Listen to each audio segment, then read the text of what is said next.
ka general meeting jong ka Meghalaya Editors and Publishers Association MEPA haka general meeting kabalong haka ni kasi sajan kan riu tarik mentau panai kala jid iki nongkit kam bathamai na kabenta ka samoy trikam kabalais nem ka jingelang haka ni kasi kala jid biang yoba ar mona Shabong kum president ka MEPA kum juru uba John W Thabah pan ula Bynshet biang kum general secretary jongka ki vice president ki Bynshet hakani ka jingelang ki kentum ya Dr. Kamal ki Junjunwala, Rajiv Chaudhary, Marcus M. Thayang, Rafael Wajri, Padba Russell Nongrum.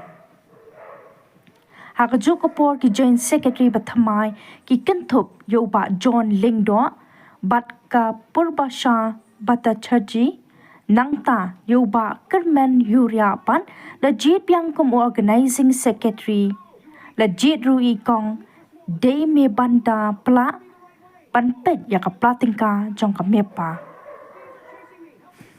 La Jit Ru ya ki nyongwat ki executive member, haka ni ka jingelang, but kini ki kentum, yoba Justice Marwin, E.M. Jules, Aporlat Shabong, ba Starfing Prakasi, ba Daymaya Siangshai, ba Sunday Sumer, ba Dominic Savio Dengdo, ba Pankir Lapang.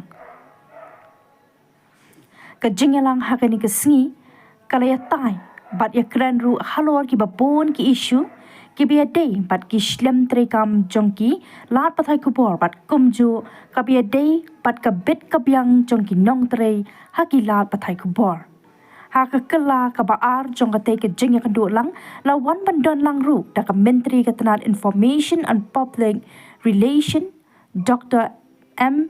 Amprin Lingdo, ringkat u Commissioner and Secretary ka tanat IPR, Vijay Kumar Mantri, nangtau Director ka tanat Information and Public Relations, ba Patlang Solia, ki weki officer na ka tanat IPR, bat kumju ki nongtho kubor.